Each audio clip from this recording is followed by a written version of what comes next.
At the same time, we stand ready to help our fellow Americans and the other states. I have said very clearly, anyone who needs help, anytime, anywhere, we will be there. Why? Because, first of all, it's the right thing to do.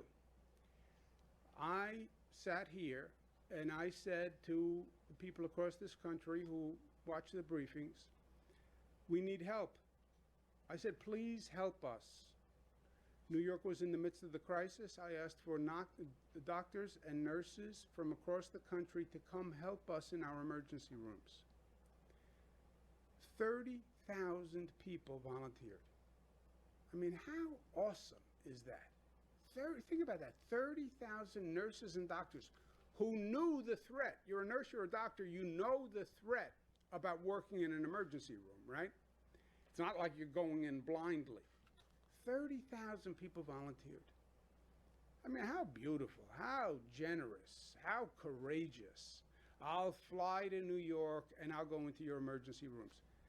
I said at that time, we will never forget what people are doing for us.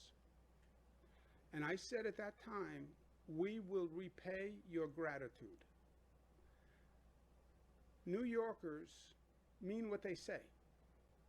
And New Yorkers are an honorable people. When we say we will never forget and we'll be there for you, we mean it. I represent New Yorkers. The words came out of my mouth.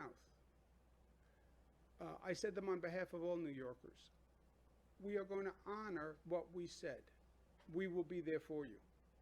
And we're working with governments now, Atlanta, Houston, Savannah. We're working with other governments, whatever they need. We understand they're struggling. We understand the pain. We were there, and anything we can do. That's the right thing to do. Also, practically, we know that if we don't control the virus in the other states, that we are then in danger of dealing with a second wave. Not the second wave they talked about, which was a mutated virus comes back. It's a second ricochet of the first wave, because we're still in the first wave. But the wave bounced to the West Coast and is now bouncing back like a wave in a bathtub. And that's our quarantine, etc. So we understand that we have a self-interest in all of this. And the expression I like to use, a virus anywhere, is a virus everywhere. That's what we should have understood. That's what we should have understood when we first saw the virus in China. It wasn't China. It was a matter of days before it was here. And by the way, it was a matter of days before it was here. We're monitoring a second threat, which is the rising COVID rates among younger people. You look at the age brackets, it's basically flat or down except for one group, 21 to 30 years old. And it has ticked up 4 points. That is a significant increase in a short period of time. And we know why. We have been talking about it. You can see it on the news. You can see it in the newspapers. You can see it in social media. It's not hard to understand what is going on. It's hard to deal with it, but it's not hard to understand what's going on. You get groups of young people. It's warm. They've been locked up for a long time. We like to socialize. I get it. You don't socially distance. You don't wear masks. The virus spreads, and it is happening. To young people, this is not the time to fight for your right to party.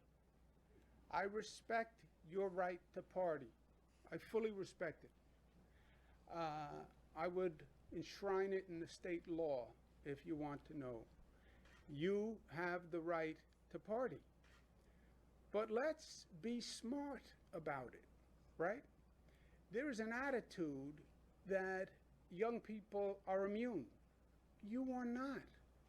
21 to 30, the virus can kill you.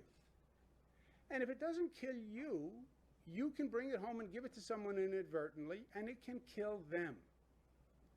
Washington is now discussing a supplemental bill to help with the COVID crisis. There's gridlock and dispute as to whether or not they're going to fund state and local governments to help. It's very simple. If they want to get this economy back running, you have to fund state and local governments. There is no economic model or research that says the economy is going to bounce back without funding state and local governments. The economic research says the exact opposite. Listen to Chairman Powell. Even the Wall Street Journal says the data shows if you don't fund state and local governments and they have to do dramatic cuts, that's going to hurt the economy.